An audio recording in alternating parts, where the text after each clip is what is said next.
Chapter 34 is wholly devoted to a full and faithful report of the memorable trial of Bardell against Pickwick. "I wonder what the foreman of the jury, whoever he'll be, has got for breakfast," said Mr. Snodgrass, by way of keeping up a conversation on the eventful morning of the 14th of February. "Ah," said Perker, "I hope he's got a good one." "Why so?" inquired Mr. Pickwick. "Highly important, very important, my dear sir," replied Perker. "A good, contented, well-breakfasted juryman is a capital thing to get hold of. Discontented or hungry jurymen, my dear sir, always find for the plaintiff." "Bless my heart!" said Mr. Pickwick, looking very blank. "What do they do that for?" "Why, I don't know," replied the little man coolly. "Saves time, I suppose. If it's near dinner time, the foreman takes out his watch when the jury is retired and says, 'Dear me, gentlemen, 10 minutes to 5, I declare. I dine at 5, gentlemen.' 'So do I,' says everybody else, except two men who ought to have dined at 3 and seem more than half disposed to stand out in consequence. The foreman smiles and puts up his watch. 'Well, gentlemen, what do we say? Plaintiff or defendant, gentlemen? I rather think, so far as I am concerned, gentlemen, I rather think, but don't let that influence you, I rather think the plaintiff's the man.' Upon this, 2 or 3 other men are sure to say that they think so too, as of course they do, and then they get on very unanimously and comfortably. 10 minutes past 9, said the little man, looking at his watch. Time we were off, my dear sir. Breach of promise trial court is generally full in such cases. You had better ring for a coach, my dear sir, or we shall be rather late." Mr. Pickwick immediately rang the bell, and a coach having been procured, the 4 Pickwickians and Mr. Perker ensconced themselves therein and drove to Guildhall.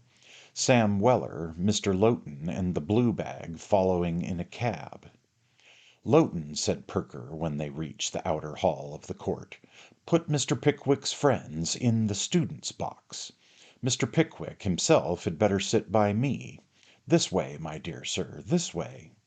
Taking Mr. Pickwick by the coat sleeve, the little man led him to the low seat just beneath the desks of the King's Counsel, which is constructed for the convenience of attorneys, who from that spot can whisper into the ear of the leading counsel in the case any instructions that may be necessary during the progress of the trial. The occupants of this seat are invisible to the great body of spectators, inasmuch as they sit on a much lower level than either the barristers or the audience, whose seats are raised above the floor. Of course, they have their backs to both, and their faces towards the judge. "That's the witness box, I suppose?" said Mr. Pickwick, pointing to a kind of pulpit with a brass rail on his left hand. "That's the witness box, my dear sir," replied Perker, disinterring a quantity of papers from the blue bag, which Lowton had just deposited at his feet. "And that," said Mr. Pickwick, pointing to a couple of enclosed seats on his right, "that's where the jurymen sit, is it not?" "The identical place, my dear sir," replied Perker, tapping the lid of his snuff-box. Mr. Pickwick stood up in a state of great agitation and took a glance at the court. There were already a pretty large sprinkling of spectators in the gallery, and a numerous muster of gentlemen in wigs in the barristers' seats, who presented, as a body, all that pleasing and extensive variety of nose and whisker for which the bar of England is so justly celebrated. Such of the gentlemen as had a brief to carry carried it in as conspicuous a manner as possible, and occasionally scratched their noses therewith to impress the fact more strongly on the observation of the spectators. Other gentlemen, who had no briefs to show, carried under their arms goodly octavos, with a red label behind, and that underdone pie-crust coloured cover which is technically known as law calf. Others, who had neither briefs nor books, thrust their hands into their pockets and looked as wise as they conveniently could. Others, again, moved here and there with great restlessness and earnestness of manner, content to awaken thereby the admiration and astonishment of the uninitiated strangers. The whole, to the great wonderment of Mr. Pickwick, were divided into little groups, who were chatting and discussing the news of the day in the most unfeeling manner possible, just as if no trial at all were coming on. A bow from Mr. Funky as he entered and took his seat behind the row appropriated to the King's Counsel attracted Mr. Pickwick's attention, and he had scarcely returned it when Mr. Sergeant Snubbin appeared, followed by Mr. Mallard, who half hid the sergeant behind a large crimson bag which he placed on his table, and, after shaking hands with Perker, withdrew. Then there entered two or three more sergeants, and among them one with a fat body and a red face, who nodded in a friendly manner to Mr. Sergeant Snubbin, and said it was a fine morning. "Who's that red-faced man who said it was a fine morning and nodded to our counsel?" whispered Mr. Pickwick. "Mr. Sergeant Buzfuz," replied Perker. "He's opposed to us. He leads on the other side. That gentleman behind him is Mr. Skimpin, his junior." Mr. Pickwick was on the point of inquiring, with great abhorrence of the man's cold-blooded villainy, how Mr. Sergeant Buzfuz, who was counsel for the opposing party, dared to presume to tell Mr. Sergeant Snubbin, who was counsel for him, that it was a fine morning, when he was interrupted by a general rising of the barristers, and a loud cry of "Silence!" from the officers of the court. Looking round, he found that this was caused by the entrance of the judge. Mr. Justice Stairley, who sat in the absence of the Chief Justice, occasioned by indisposition, was a most particularly short man, and so fat that he seemed all face and waistcoat. He rolled in upon two little turned legs, and having bobbed gravely to the bar, who bobbed gravely to him, put his little legs underneath his table, and his little three-cornered hat upon it. And when Mr. Justice Stairley had done this, all you could see of him was two queer little eyes, one broad pink face, and somewhere about half of a big and very comical-looking wig. The judge had no sooner taken his seat than the officer on the floor of the court called out "Silence!" in a commanding tone, upon which another officer in the gallery cried "Silence!" in an angry manner, whereupon three or four more ushers shouted "Silence!" in a voice of indignant remonstrance. This being done, a gentleman in black, who sat below the judge, proceeded to call over the names of the jury, and after a great deal of bawling it was discovered that only 10 special jurymen were present. Upon this Mr. Sergeant Buzfuz prayed a tales. The gentleman in black then proceeded to press into the special jury 2 of the common jurymen, and a greengrocer and a chemist were caught directly. "Answer to your names, gentlemen, that you may be sworn," said the gentleman in black. "Richard Upwitch." "Here," said the greengrocer. "Thomas Groffin." "Here," said the chemist. "Take the book, gentlemen. You shall well and truly try—" "I beg this court's pardon," said the chemist, who was a tall, thin, yellow-visaged man, "but I hope this court will excuse my attendance." "On what grounds, sir?" said Mr. Justice Stairley. "I have no assistant, my lord," said the chemist. "I can't help that, sir," replied Mr. Justice Stairley. "You should hire one." "I can't afford it, my lord," rejoined the chemist. "Then you ought to be able to afford it, sir," said the judge, reddening. For Mr. Justice Stairley's temper bordered on the irritable, and brooked not contradiction. "I know I ought to do, if I got on as well as I deserved, but I don't, my lord," answered the chemist. "Swear the gentleman," said the judge, peremptorily. The officer had got no further than "You shall well and truly try," when he was again interrupted by the chemist. "I am to be sworn, my lord, am I?" said the chemist. "Certainly, sir," replied the testy little judge. "Very well, my lord," replied the chemist in a resigned manner. "Then there'll be murder before this trial's over, that's all. Swear me, if you please, sir." And sworn the chemist was before the judge could find words to utter. "I merely wanted to observe, my lord," said the chemist, taking his seat with great deliberation, "that I've left nobody but an errand boy in my shop. He is a very nice boy, my lord, but he is not acquainted with drugs, and I know that the prevailing impression on his mind is, that Epsom salts means oxalic acid, and syrup of senna laudanum. That's all, my lord." With this the tall chemist composed himself into a comfortable attitude, and, assuming a pleasant expression of countenance, appeared to have prepared himself for the worst. Mr. Pickwick was regarding the chemist with feelings of the deepest horror, when a slight sensation was perceptible in the body of the court, and immediately afterwards Mrs. Bardell, supported by Mrs. Cluppins, was led in and placed in a drooping state at the other end of the seat on which Mr. Pickwick sat. An extra-sized umbrella was then handed in by Mr. Dodson, and a pair of pattens by Mr. Fogg, each of whom had prepared a most sympathizing and melancholy face for the occasion. Mrs. Sanders then appeared, leading in Master Bardell. At the sight of her child, Mrs. Bardell started. Suddenly recollecting herself, she kissed him in a frantic manner. Then, relapsing into a state of hysterical imbecility, the good lady requested to be informed where she was. In reply to this, Mrs. Cluppins and Mrs. Sanders turned their heads away and wept, while Messrs. Dodson and Fogg entreated the plaintiff to compose herself. Sergeant Buzfuz rubbed his eyes very hard with a large white handkerchief, and gave an appealing look towards the jury, while the judge was visibly affected, and several of the beholders tried to cough down their emotion. "Very good notion that, indeed," whispered Perker to Mr. Pickwick. "Capital fellows, those Dodson and Fogg. Excellent ideas of effect, my dear sir, excellent."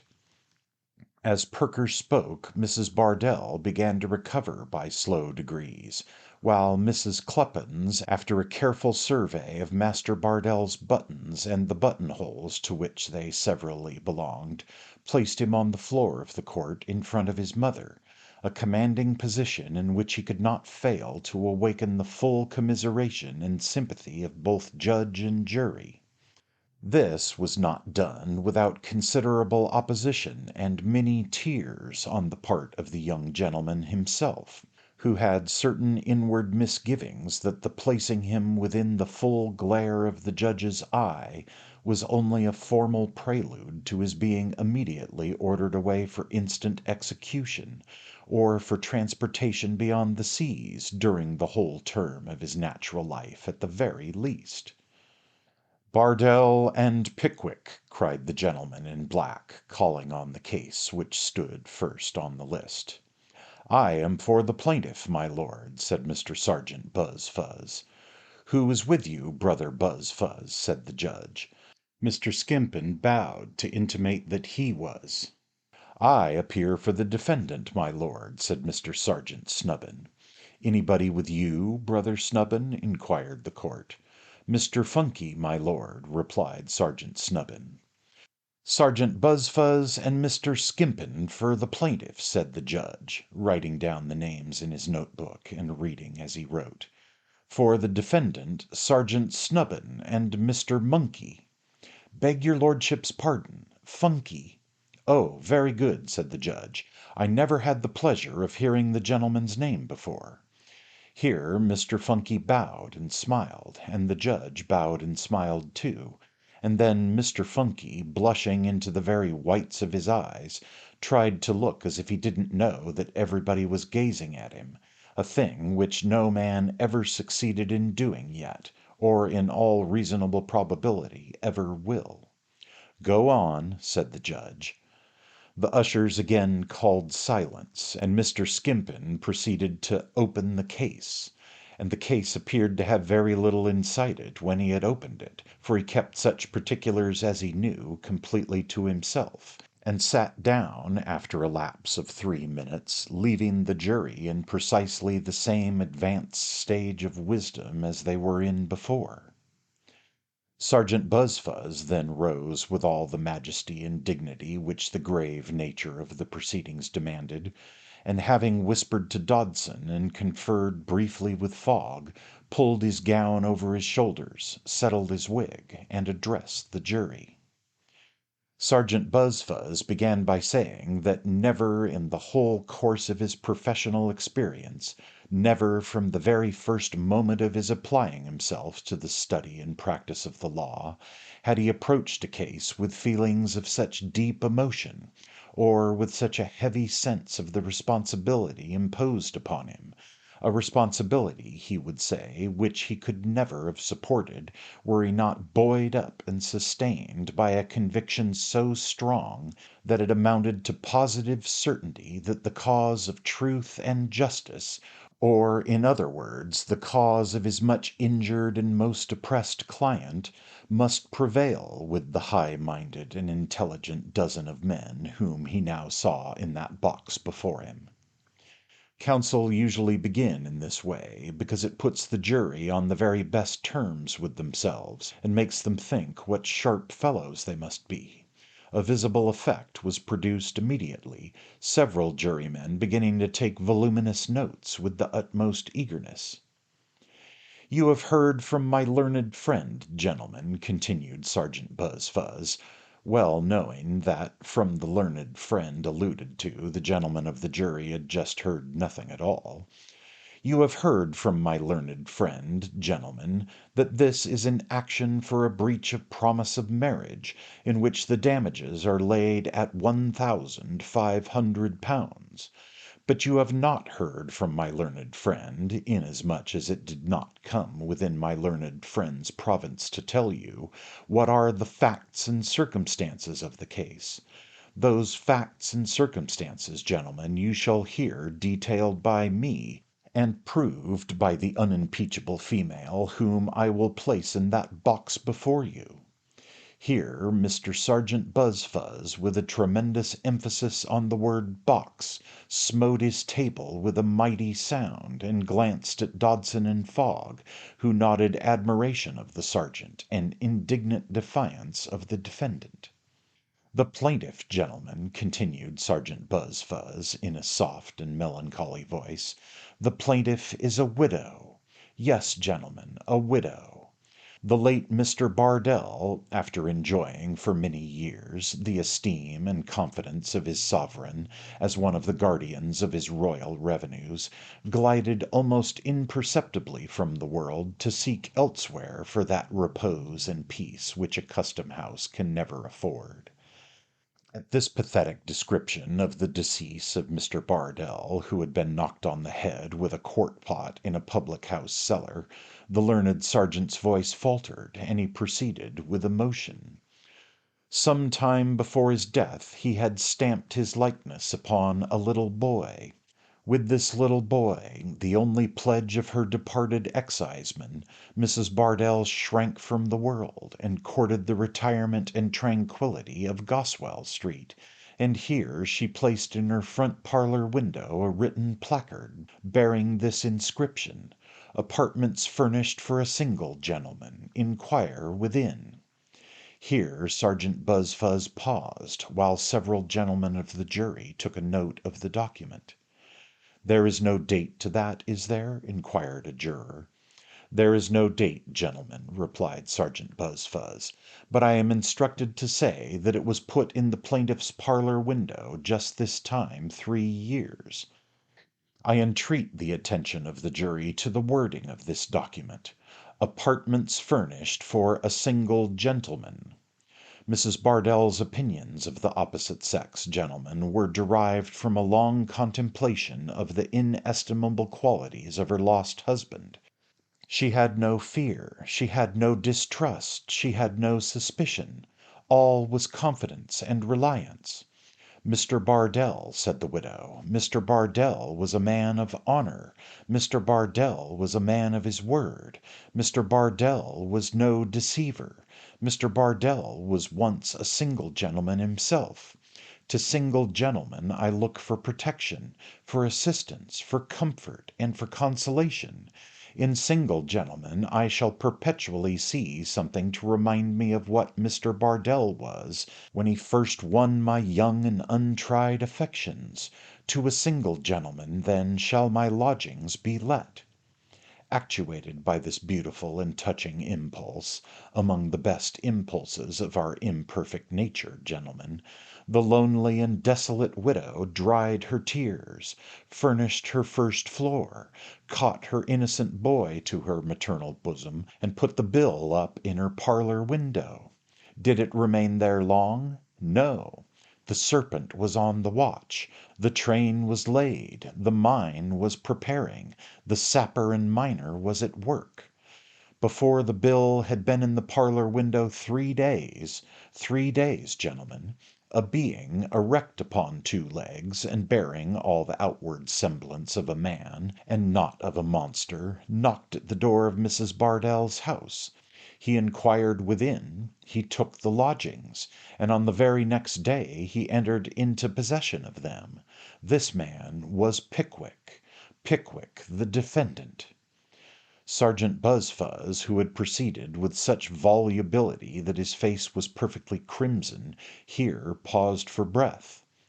The silence awoke Mr. Justice Stareley, who immediately wrote down something with a pen without any ink in it, and looked unusually profound, to impress the jury with the belief that he always thought most deeply with his eyes shut.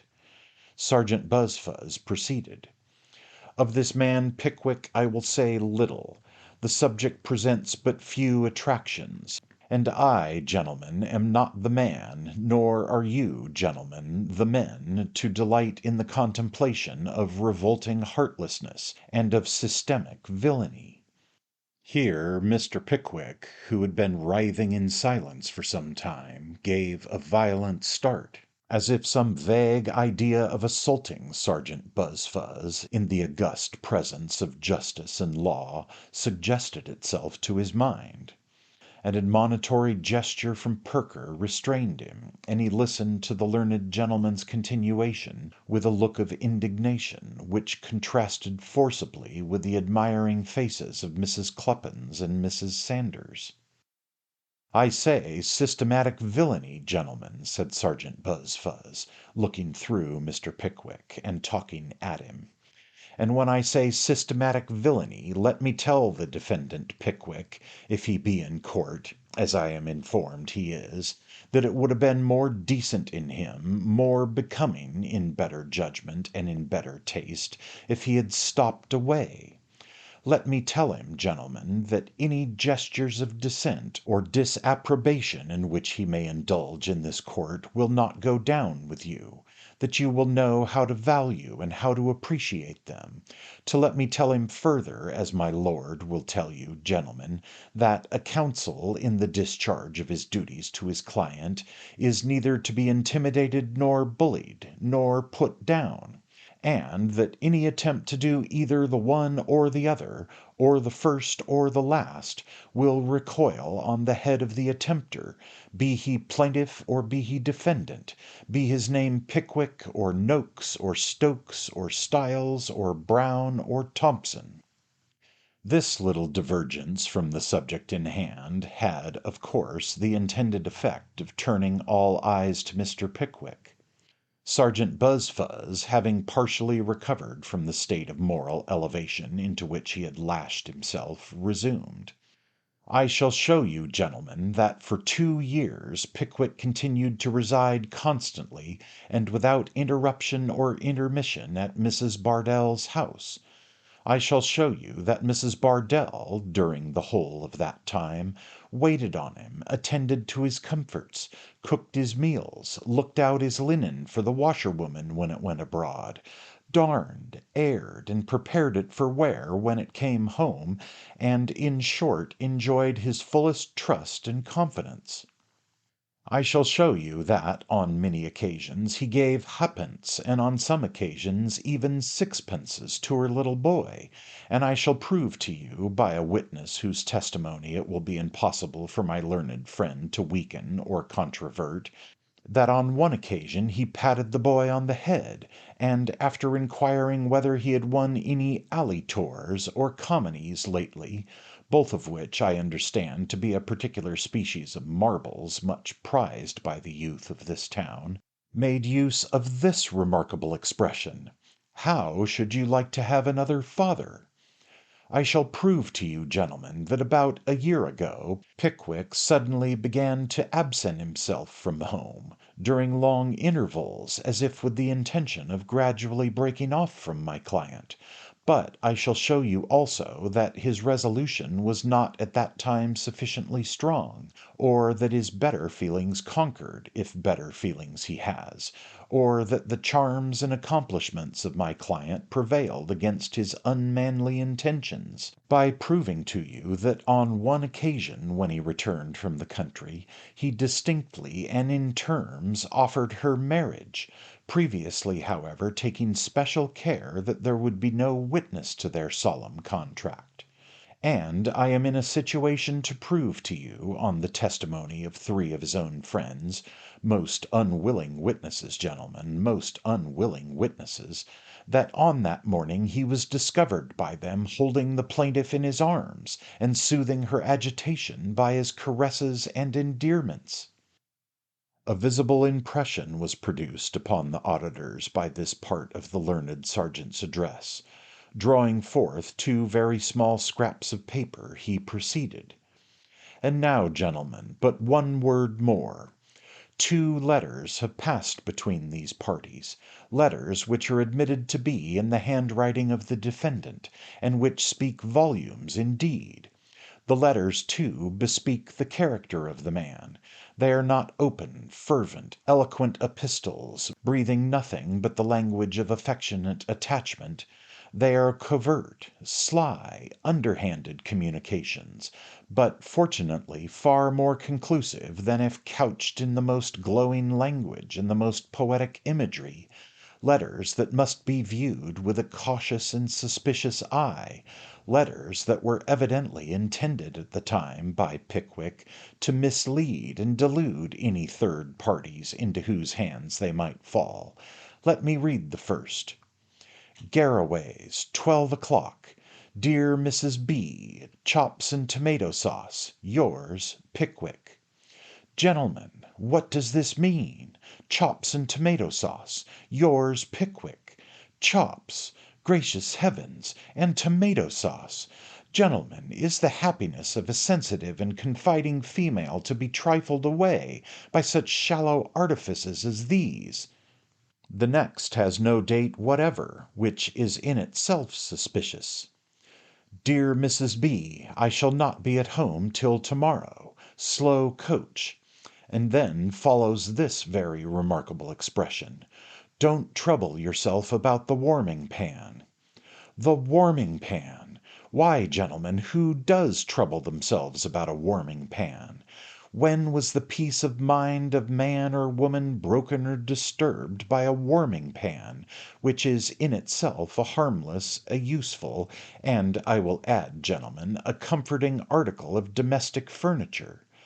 Why is Mrs. Bardell so earnestly entreated not to agitate herself about this warming pan, unless, as is no doubt the case, it is a mere cover for hidden fire, a mere substitute for some endearing word or promise, agreeably to a preconcerted system of correspondence, artfully contrived by Pickwick with a view to his contemplated desertion, and which I am not in a condition to explain? And what does this allusion to the slow coach mean? For aught I know, it may be a reference to Pickwick himself, who has most unquestionably been a criminally slow coach during the whole of this transaction, but whose speed will now be very unexpectedly accelerated, and whose wheels, gentlemen, as he will find to his cost, will very soon be greased by you. Mr. Sergeant Buzfuz paused in this place to see whether the jury smiled at his joke. But as nobody took it but the greengrocer, whose sensitiveness on the subject was very probably occasioned by his having subjected a chaise cart to the process in question on that identical morning, the learned sergeant considered it advisable to undergo a slight relapse into the dismals before he concluded. "But enough of this, gentlemen," said Mr. Sergeant Buzfuz. "It is difficult to smile with an aching heart. It is ill jesting when our deepest sympathies are awakened. My client's hopes and prospects are ruined, and it is no figure of speech to say that her occupation is gone indeed. The bill is down, but there is no tenant. Eligible single gentlemen pass and repass, but there is no invitation for to inquire within or without. All is gloom and silence in the house. Even the voice of the child is hushed. His infant sports are disregarded when his mother weeps. His alley tours and his communies are alike neglected. He forgets the long familiar cry of knuckle down, and at tipcheese or odd and even his hand is out.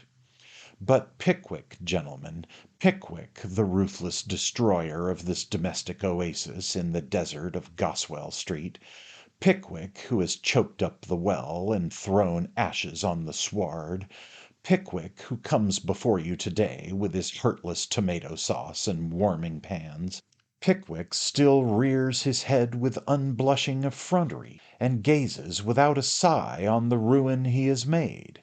Damages, gentlemen, heavy damages, is the only punishment with which you can visit him, the only recompense you can award to my client. For those damages she now appeals to an enlightened, a high-minded, a right-feeling, a conscientious, a dispassionate, a sympathizing, a contemplative jury of her civilized countrymen." With this beautiful peroration Mr. Sergeant Buzfuz sat down, and Mr. Justice Stareleigh woke up. "Call Elizabeth Cluppins," said Sergeant Buzfuz, rising a minute afterwards with renewed vigour. The nearest usher called for Elizabeth Tuppins. Another one, at a little distance off, demanded Elizabeth Jupkins, and a third rushed in a breathless state into King Street and screamed for Elizabeth Muffins till he was hoarse. Meanwhile Mrs. Cluppins, with the combined assistance of Mrs. Bardell, Mrs. Sanders, Mr. Dodson, and Mr. Fogg, was hoisted into the witness box, and when she was safely perched on the top step, Mrs. Bardell stood on the bottom one, with the pocket handkerchief and patterns in one hand, and a glass bottle that might hold about a quarter of a pint of smelling salts in the other, ready for any emergency. Mrs. Sanders, whose eyes were intently fixed on the judge's face, planted herself close by with the large umbrella, keeping her right thumb pressed on the spring with an earnest countenance, as if she were fully prepared to put it up at a moment's notice. "Mrs. Cluppins," said Sergeant Buzfuz, "pray compose yourself, ma'am." Of course, directly Mrs. Cluppins was desired to compose herself, she sobbed with increased vehemence, and gave divers alarming manifestations of an approaching fainting fit, or, as she afterwards said, of her feelings being too many for her. "Do you recollect, Mrs. Cluppins," said Sergeant Buzfuz, after a few unimportant questions, "do you recollect being in Mrs. Bardell's back one pair of stairs, on one particular morning in July last, when she was dusting Pickwick's apartment?" "Yes, my lord and jury, I do," replied Mrs. Cluppins. "Mr. Pickwick's sitting room was the first floor front, I believe." "Yes, it were, sir," replied Mrs. Cluppins. "What were you doing in the back room, ma'am?" inquired the little judge. "My lord and jury," said Mrs. Cluppins, with interesting agitation, "I will not deceive you." "You had better not, ma'am," said the little judge.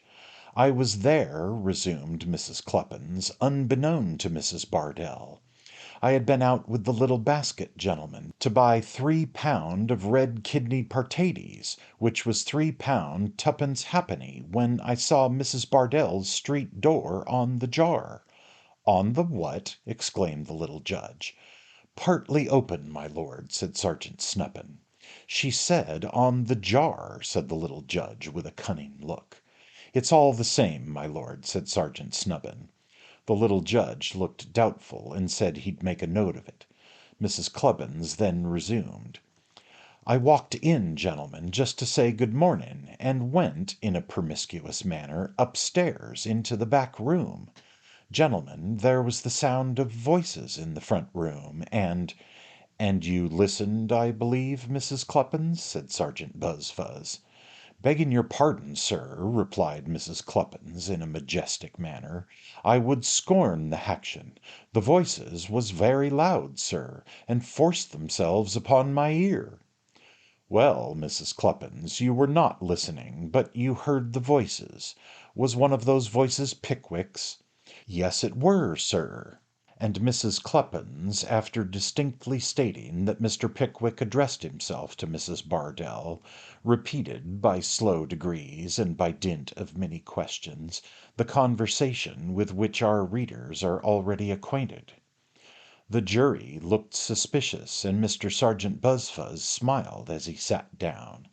They looked perfectly awful when Sergeant Snubbin intimated that he should not cross-examine the witness, for Mr. Pickwick wished it to be distinctly stated that it was due to her to say that her account was in substance correct.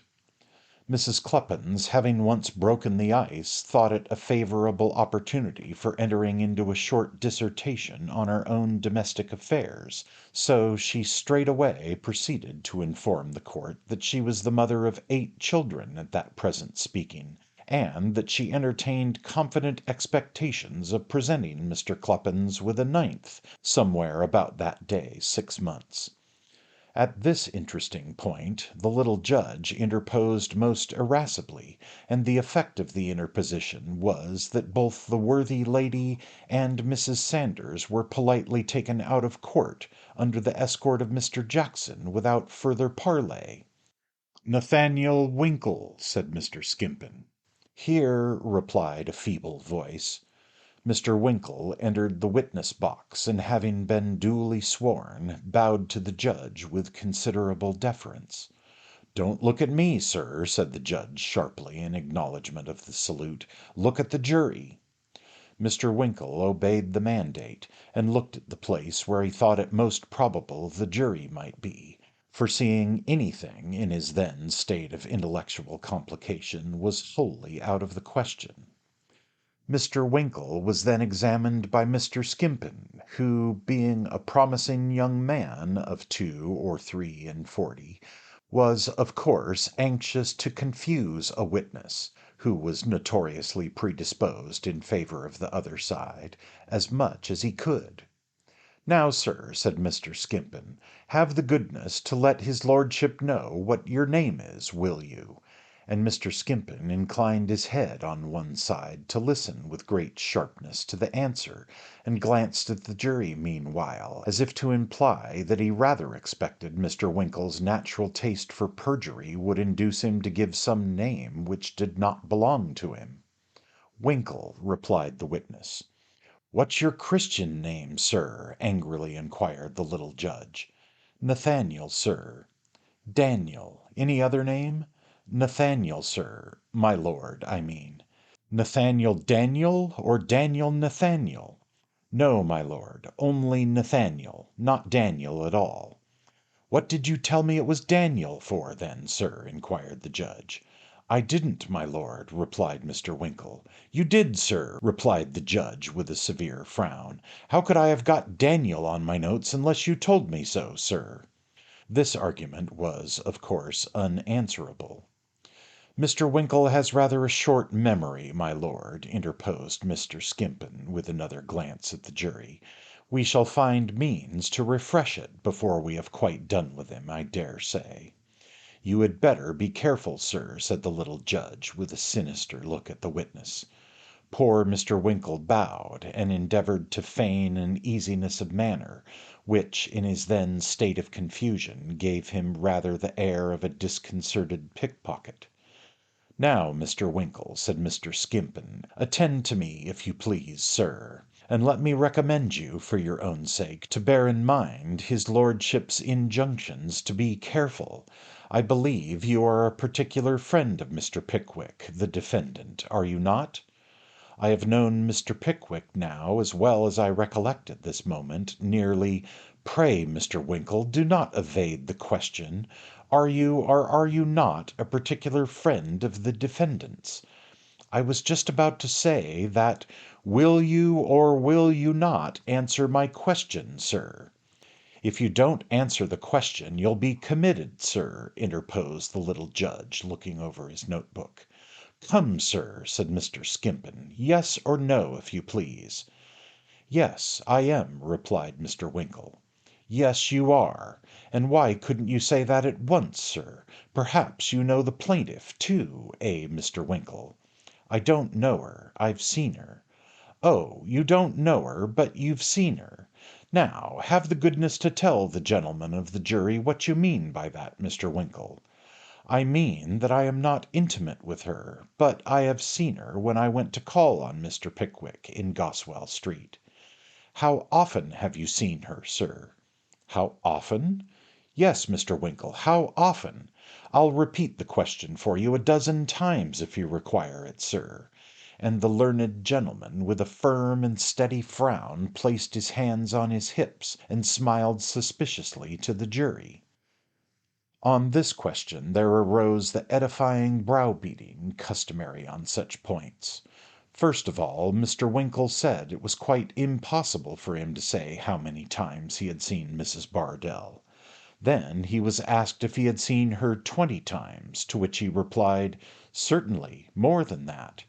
Then he was asked whether he hadn't seen her 100 times, whether he couldn't swear that he had seen her more than 50 times, whether he didn't know that he had seen her at least 75 times, and so forth. The satisfactory conclusion which was arrived at last, being that he had better take care of himself and mind what he was about. The witness having been by these means reduced to the requisite ebb of nervous perplexity, the examination was continued as follows: "Pray, Mr. Winkle, do you remember calling on the defendant Pickwick at these apartments in the plaintiff's house in Goswell Street on one particular morning in the month of July last?" "Yes, I do." "Were you accompanied on that occasion by a friend of the name of Tupman and another by the name of Snodgrass?" "Yes, I was." "Are they here?" "Yes, they are," replied Mr. Winkle, looking very earnestly towards the spot where his friends were stationed. "Pray attend to me, Mr. Winkle, and never mind your friends," said Mr. Skimpin, with another expressive look at the jury. "They must tell their stories without any previous consultation with you, if none has yet taken place." Another look at the jury. "Now, sir, tell the gentlemen of the jury what you saw on entering the defendant's room on this particular morning. Come, out with it, sir. We must have it sooner or later." "The defendant, Mr. Pickwick, was holding the plaintiff in his arms, with his hands clasping her waist," replied Mr. Winkle, with natural hesitation, "and the plaintiff appeared to have fainted away." "Did you hear the defendant say anything?" "I heard him call Mrs. Bardell a good creature, and I heard him ask her to compose herself, for what a situation it was if anybody should come, or words to that effect. Now, Mr. Winkle, I have only one more question to ask you, and I beg you to bear in mind his lordship's caution. Will you undertake to swear that Pickwick, the defendant, did not say on the occasion in question, 'My dear Mrs. Bardell, you're a good creature. Compose yourself to this situation, for to this situation you must come,' or words to that effect?" I didn't understand him so, certainly, said Mr. Winkle, astounded at this ingenious dovetailing of the few words he had heard. I was on the staircase, and I couldn't hear distinctly. The impression on my mind is, the gentlemen of the jury want none of the impressions on your mind, Mr. Winkle, which I fear would be of little service to honest, straightforward men, interposed Mr. Skimpin. You were on the staircase and didn't distinctly hear, but you will not swear that Pickwick did not make use of the expressions I have quoted. Do I understand that? No, I will not, replied Mr. Winkle, and down sat Mr. Skimpin with a triumphant countenance. Mr. Pickwick's case had not gone off in so particularly happy a manner up to this point that it could very well afford to have any additional suspicion cast upon it. But as it could afford to be placed in a rather better light, if possible, Mr. Funky rose for the purpose of getting something important out of Mr. Winkle in cross-examination. Whether he did get anything important out of him will immediately appear. I believe, Mr. Winkle, said Mr. Funky, that Mr. Pickwick is not a young man. Oh, no, replied Mr. Winkle, old enough to be my father. You have told my learned friend that you have known Mr. Pickwick a long time. Had you ever any reason to suppose or believe that he was about to be married? Oh, no, certainly not, replied Mr. Winkle, with so much eagerness that Mr. Funky ought to have got him out of the box with all possible dispatch. Lawyers hold that there are two kinds of particularly bad witnesses, the reluctant witness and the too willing witness. It was Mr. Winkle's fate to figure in both characters. I will even go further than this, Mr. Winkle, continued Mr. Funky in a most smooth and complacent manner. Did you ever see anything in Mr. Pickwick's manner and conduct toward the opposite sex to induce you to believe that he ever contemplated matrimony of late years in any case? Oh, no, certainly not, replied Mr. Winkle. Has his behaviour, when females have been in the case, always been that of a man who, having attained a pretty advanced period of life, content with his own occupations and amusements, treats them only as a father might his daughters? Not the least doubt of it, replied Mr. Winkle in the fullness of his heart. That is, yes, oh yes, certainly. You have never known anything in his behaviour towards Mrs. Bardell, or any other female, in the least degree suspicious? said Mr. Funky, preparing to sit down, for Sergeant Snubbin was winking at him. No, replied Mr. Winkle, except on one trifling occasion, which, I have no doubt, might be easily explained. Now, if the unfortunate Mr. Funky had sat down when Sergeant Snubbin had winked at him, or if Sergeant Buzfuz had stopped this irregular cross-examination at the outset, which he knew better than to do, observing Mr. Winkle's anxiety, and well knowing it would, in all probability, lead to something serviceable to him, this unfortunate admission would not have been elicited. The moment the words fell from Mr. Winkle's lips, Mr. Funky sat down, and Sergeant Snubbin rather hastily told him he might leave the box, which Mr. Winkle prepared to do with great readiness, when Sergeant Buzfuz stopped him. "Stay, Mr. Winkle, stay," said Sergeant Buzfuz. "Will your lordship have the goodness to ask him what this one instance of suspicious behaviour towards females on the part of this gentleman, who is old enough to be his father, was?" "You hear what the learned counsel says, sir," observed the judge, turning to the miserable and agonized Mr. Winkle. "Describe the occasion to which you refer." "My lord," said Mr. Winkle, trembling with anxiety, I'd rather not." "Perhaps so," said the little judge, "but you must."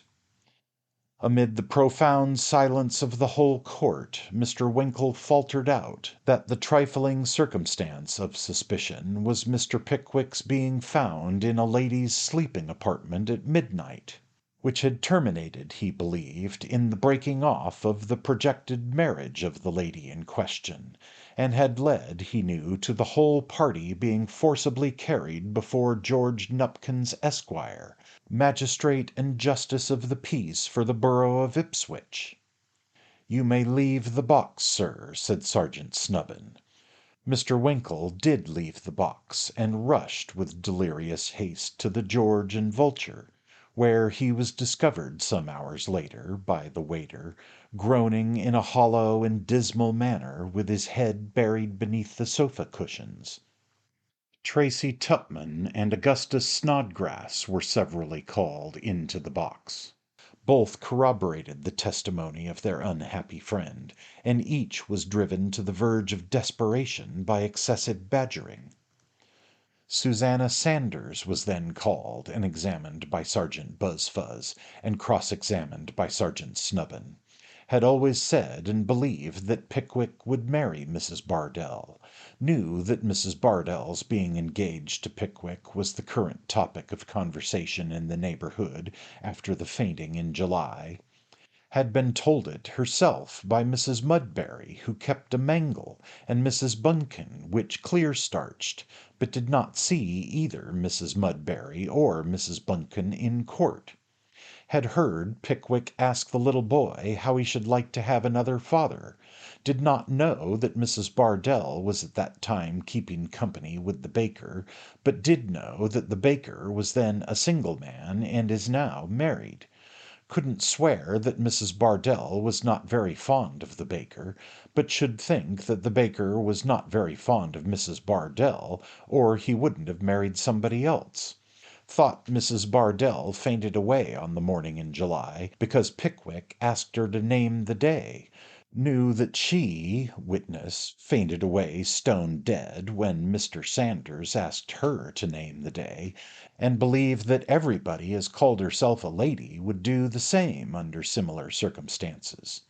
Heard Pickwick ask the boy the question about the marbles, but upon her oath did not know the difference between an alitor and a commonie.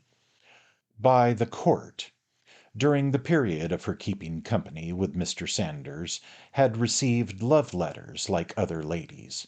In the course of their correspondence Mr. Sanders had often called her a duck, but never chops, nor yet tomato sauce. He was particularly fond of ducks. Perhaps if he had been as fond of chops and tomato sauce he might have called her that as a term of affection. Sergeant Buzfuz now rose with more importance than he had yet exhibited, if that were possible, and vociferated, "Call Samuel Weller."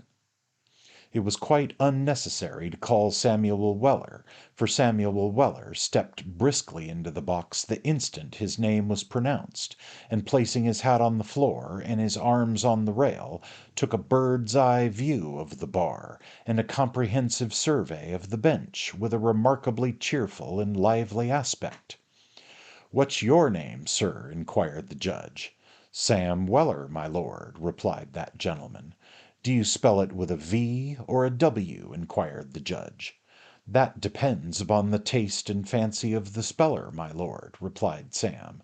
"I never had occasion to spell it more than once or twice in my life, but I spells it with a V."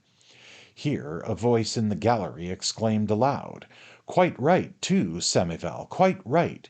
Put it down a we, my lord, put it down a we." "Who is that who dares address the court?" said the little judge, looking up. "Usher." "Yes, my lord." "Bring that person here, instantly." "Yes, my lord." But as the usher didn't find the person, he didn't bring him, and after a great commotion all the people who had got up to look for the culprit sat down again. The little judge turned to the witness as soon as his indignation would allow him to speak, and said, "Do you know who that was, sir?" "I rather suspect it was my father, my lord," replied Sam. "Do you see him here now?" said the judge. "No, I don't, my lord," replied Sam, staring right up into the lantern at the roof of the court. "If you could have pointed him out, I would have committed him instantly," said the judge. Sam bowed his acknowledgments and turned, with unimpaired cheerfulness of countenance, towards Sergeant Buzfuz. "Now, Mr. Weller," said Sergeant Buzfuz. "Now, sir," replied Sam. "I believe you are in the service of Mr. Pickwick, the defendant in this case. Speak up, if you please, Mr. Weller." "I mean to speak up, sir," replied Sam. "I am in the service of that 'ere gem'leman, and a werry good service it is." "Little to do and plenty to get, I suppose," said Sergeant Buzfuz with jocularity. "Oh, quite enough to get, sir, as the soldier said when they ordered him 350 lashes," replied Sam.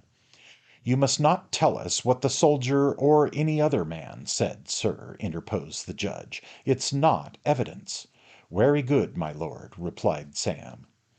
"Do you recollect anything particular happening on the morning when you were first engaged by the defendant, Mr. Weller?" said Sergeant Buzfuz. "Yes, I do, sir," replied Sam. "Have the goodness to tell the jury what it was." "I had a regular new fit out of clothes that morning, gem'lemen of the jury," said Sam, "and that was a werry particular and uncommon circumstance with me in those days." Hereupon there was a general laugh, and the little judge, looking with an angry countenance over his desk, said, "You had better be careful, sir."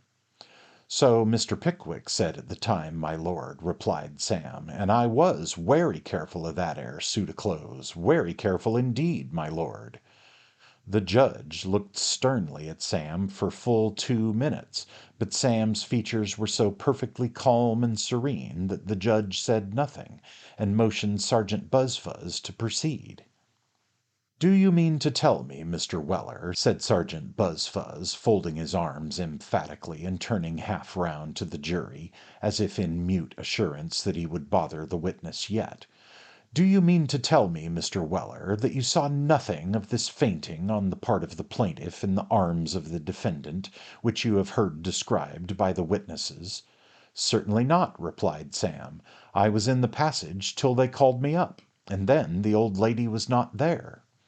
"Now attend, Mr. Weller," said Sergeant Buzfuz, dipping a large pen into the inkstand before him, for the purpose of frightening Sam with a show of taking down his answer. "You were in the passage, and yet saw nothing of what was going forward. Have you a pair of eyes, Mr. Weller?" "Yes, I have a pair of eyes," replied Sam, "and that's just it. If they was a pair of patent double million magnifying glass microscopes of hextra power, perhaps I might have been able to see through a flight of stairs and a deal door. But being only eyes, you see, my wision's limited." At this answer, which was delivered without the slightest appearance of irritation, and with the most complete simplicity and equanimity of manner, the spectators tittered, the little judge smiled, and Sergeant Buzfuz looked particularly foolish. After a short consultation with Dodson and Fogg, the learned sergeant again turned toward Sam, and said, with a painful effort to conceal his vexation, "Now, Mr. Weller, I'll ask you a question on another point, if you please." "If you please, sir," rejoined Sam, with the utmost good humour. "Do you remember going up to Mrs. Bardell's house one night in November last?" "Oh yes, werry well." "Oh, you do remember that, Mr. Weller," said Sergeant Buzfuz, recovering his spirits. "I thought we should get at something at last." "I rayther thought that too, sir," replied Sam, and at this the spectators tittered again. "Well, I suppose you went up to have a little talk about this trial, Mr. Weller?" said Sergeant Buzfuz, looking knowingly at the jury. "I went up to pay the rent, but we did get a talking about the trial," replied Sam. "Oh, you did get a talking about the trial," said Sergeant Buzfuz, brightening up with the anticipation of some important discovery. "Now, what passed about the trial? Will you have the goodness to tell us, Mr. Weller?" "With all the pleasure in life, sir," replied Sam.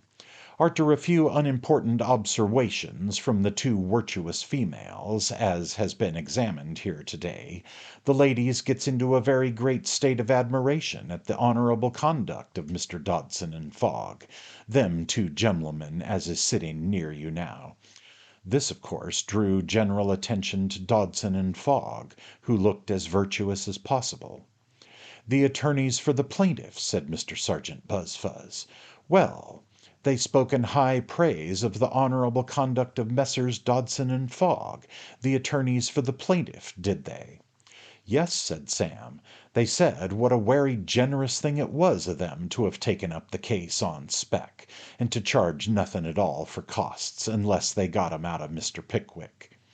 At this very unexpected reply the spectators tittered again, and Dodson and Fogg, turning very red, leaned over to Sergeant Buzfuz, and in a hurried manner whispered something in his ear. "You are quite right," said Sergeant Buzfuz aloud, with affected composure. "It's perfectly useless, my lord, attempting to get at any evidence through the impenetrable stupidity of this witness. I will not trouble the court by asking him any more questions. Stand down, sir." "Would any other gentleman like to ask me anything?" inquired Sam, taking up his hat and looking round most deliberately. "Not I, Mr. Weller, thank you," said Sergeant Snubbin, laughing.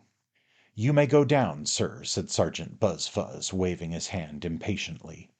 Sam went down accordingly, after doing Messrs. Dodson and Fogg's case as much harm as he conveniently could, and saying just as little respecting Mr. Pickwick as might be, which was precisely the object he had had in view all along. "I have no objection to admit, my lord," said Sergeant Snubbin, "if it will save the examination of another witness, that Mr. Pickwick has retired from business, and is a gentleman of considerable independent property." "Very well," said Sergeant Buzfuz, putting in the 2 letters to be read. "Then that's my case, my lord." Sergeant Snubbin then addressed the jury on behalf of the defendant, and a very long and very emphatic address he delivered, in which he bestowed the highest possible eulogiums on the conduct and character of Mr. Pickwick. But inasmuch as our readers are far better able to form a correct estimate of that gentleman's merits and deserts than Sergeant Snubbin could possibly be, we do not feel called upon to enter at any length into the learned gentleman's observations. He attempted to show that the letters which had been exhibited merely related to Mr. Pickwick's dinner, or to the preparations for receiving him in his apartments on his return from some country excursion. It is sufficient to add, in general terms, that he did the best he could for Mr. Pickwick, and the best, as everybody knows, on the infallible authority of the old adage, could do no more. Mr. Justice Stareley summed up in the old established and most approved form. He read as much of his notes to the jury as he could decipher on so short a notice, and made running comments on the evidence as he went along. If Mrs. Bardell were right, it was perfectly clear that Mr. Pickwick was wrong, and if they thought the evidence of Mrs. Cluppins worthy of credence, they would believe it, and if they didn't, why, they wouldn't. If they were satisfied that a breach of promise of marriage had been committed, they would find for the plaintiff with such damages as they thought proper, and if, on the other hand, it appeared to them that no promise of marriage had ever been given, they would find for the defendant with no damages at all. The jury then retired to their private room to talk the matter over, and the judge retired to his private room to refresh himself with a mutton chop and a glass of sherry. An anxious quarter of an hour elapsed. The jury came back. The judge was fetched in. Mr. Pickwick put on his spectacles and gazed at the foreman with an agitated countenance and a quickly beating heart. "Gentlemen," said the individual in black, "are you all agreed upon your verdict?" "We are," replied the foreman. "Do you find for the plaintiff, gentlemen, or for the defendant?" "For the plaintiff." "With what damages, gentlemen?" £750. Mr. Pickwick took off his spectacles, carefully wiped the glasses, folded them into their case, and put them in his pocket. Then, having drawn on his gloves with great nicety, and stared at the foreman all the while, he mechanically followed Mr. Perker and the blue bag out of court. They stopped in a side room while Perker paid the court fees, and here Mr. Pickwick was joined by his friends. Here, too, he encountered Messrs. Dodson and Fogg, rubbing their hands with every token of outward satisfaction. "Well, gentlemen," said Mr. Pickwick. "Well, sir," said Dodson, for self and partner. "You imagine you'll get your costs, don't you, gentlemen?" said Mr. Pickwick. Fogg said they thought it rather probable. Dodson smiled and said they'd try. "You may try and try and try again, Messrs. Dodson and Fogg," said Mr. Pickwick vehemently, "but not one farthing of costs or damages do you ever get from me if I spend the rest of my existence in a debtor's prison." "Ha, ha!" laughed Dodson. "You'll think better of that before next term, Mr. Pickwick." "He, he, he! We'll soon see about that, Mr. Pickwick," grinned Fogg. Speechless with indignation, Mr. Pickwick allowed himself to be led by his solicitor and friends to the door, and there assisted into a hackney coach, which had been fetched for the purpose by the ever watchful Sam Weller. Sam had put up the steps and was preparing to jump upon the box when he felt himself gently touched on the shoulder, and looking round, his father stood before him. The old gentleman's countenance wore a mournful expression as he shook his head gravely and said in warning accents, "I'd knowed what'd come o' this here mode o' doing business. Oh, Sammy, Sammy, why warn't there a alibi?"